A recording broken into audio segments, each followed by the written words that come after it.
Celtics Nation, what is good, my bleed green family? Welcome back to the channel, guys.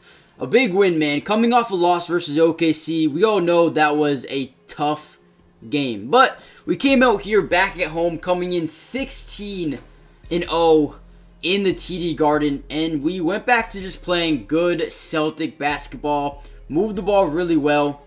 You know, I really think Jaylen Brown, despite having a tough game offensively, scoring the basketball, the man is becoming a very good passer. But overall, I thought the team played really well. I mean, guys, we won by a lot. 126-97. We held them to 15 points in the first quarter. And we're on pace to, hold them under 60 in the entire game. Obviously, they scored 97. Got a little hot there in the second and third quarters. But man, I thought this was a very good bounce back game. I think this was amazing just because of the fact that we were able to rest guys the pretty much entirety of the third quarter and the fourth quarter. Heading into tomorrow night, which we got a back-to-back versus the Indiana Pacers, who quite frankly did the same exact thing versus the Atlanta Hawks. They blew them out the water, were able to rest. And now we go over and take them on tomorrow. Guys, before we get into this breakdown, do me a big favor. Hit that like button. Help get this video out to more Celtics fans around the world. But also, subscribe to the channel if you're new. It is free. Doesn't cost you anything. And you guys can be updated every single time the Celtics play a basketball game. Not only are we going to be dropping post-game videos, but we're also going to be dropping film breakdowns. What that means is after every single game, we're going to drop a film review. For this game, we're probably going to do a Jason Tatum one just because he played a really good game. But, after the Pacers game, maybe it'll be Porzingis. Maybe it'll be Jaylen Brown, Derek White, Drew, Sam Hauser. Who knows who it will be. But we're going to be dropping film videos for the rest of the season. If you guys want to see more Celtics breakdowns, comment down below more Celtics videos. If you guys want to see film breakdowns, comment down below more film. But without any further ado, let's get back into the video. So, the number one thing to take note of this game was not the fact that we blew them out the water, but the fact that Al Horford did not play. Now, I was preaching in the podcast, guys. Also, we have a podcast, drops on this channel. But one thing I was preaching was a couple of days ago, maybe like a week ago, we played a game on a back-to-back, the first night of a back-to-back, where we played both Al and Porzingis. And then the second game, I forget who the teams were, but we had to rest both those guys because they played the game before. We had to rest both of them. So this game, Joe Mazzulla was like, okay, let's be smart about this. We take on the Jazz today. We take on the Pacers tomorrow. We're going to need a big man in both those games. We don't want to be stuck with just Luke and just Nemias. We're going to need at least one of these guys. So Al rests on day one. I'm okay with that. Maybe I'd rather have Porzingis versus the Pacers. But no, we get Al, and I'm totally fine with that. Al Horford should play tomorrow, and I do fully expect that Porzingis will be out for tomorrow's game versus the Pacers, which, like I said, it's fine. At least we have one of those guys, and at least we don't have not have both of them. I don't know if that made any sense, but you guys know what I mean. So I'm definitely happy about that. Al Horford should be good to go for tomorrow. Also, we'll be live streaming that game on my main channel if you guys want to watch it with me. Matty Dubs, that's all it is. But Tatum, 6 of 12, man. 6 of 12, had 30 points. Guys, made 6 shots, and he had 30 points. I thought the Celtics did a phenomenal job getting to the free throw line in this game, shooting a total of 36 free throws. 36 free throws. They also shot 34. I mean, this was one of the worst games to watch because it seemed like in a blowout, it was just going on and on and on because of the amount of free throws and the amount of fouls that each team had. I mean, combined, we had, almost 47 fouls. Unbelievable. That is, never want to see that again. But in terms of basketball, in terms of playing, I thought Jason Tatum looked amazing. A very big bounce back game for him. I thought Kristaps did a great job against the free throw line. Hit 4 shots, but ended with 19 points. Thought he was pretty good. Drew Holiday, I'm a little upset because I bet his over points and assists, which was 16. He ended with 15, so a little bit sad about that. But hey, that's what happens when you blow the team by 40 points. Derek White, I thought, wasn't the most efficient in the world, but rebounded the ball at a high level. Got some steals, got some blocks. Dick Lipe actually said something in the game where this was like the first time the Celtics, all 5 stars, had 1 block in the game since 1991.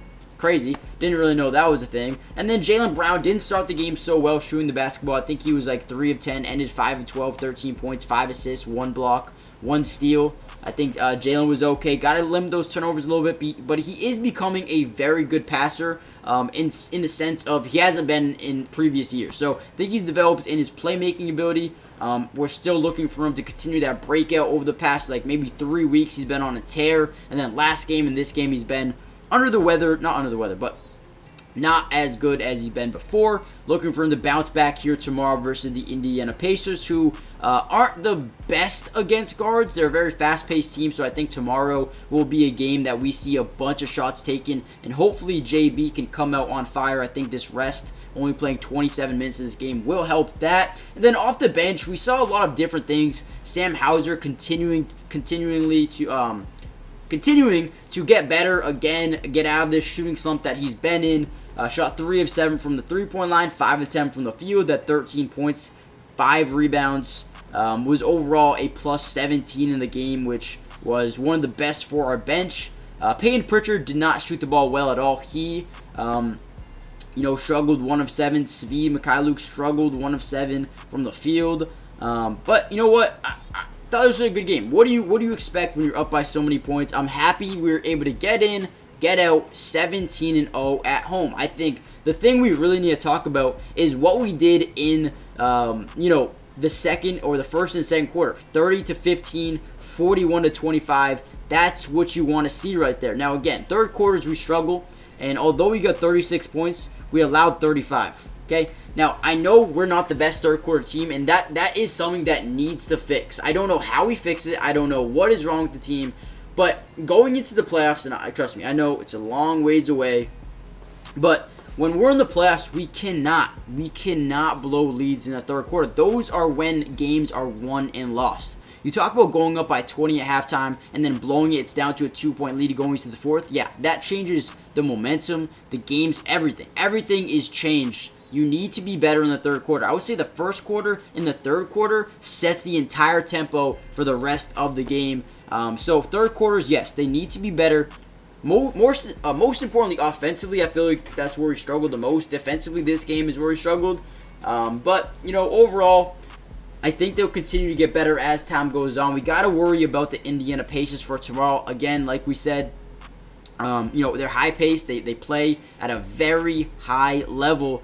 They move the ball very well. I mean, they have probably one of the best, passing point guards I have ever seen.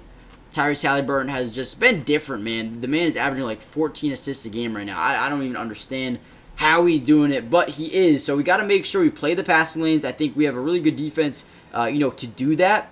But the thing is, I think tomorrow is going to be a big test for us.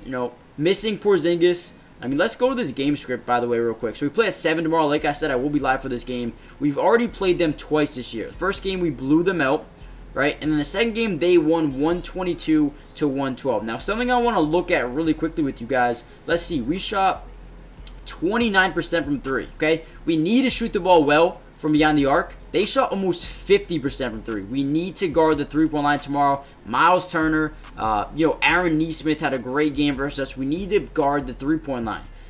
We out-rebounded them 56-41. We had more offensive rebounds. I think this is just a game we struggled to score the basketball. We had more shot attempts. How many turnovers did we have? We had 18 turnovers. Okay, so that's the big problem.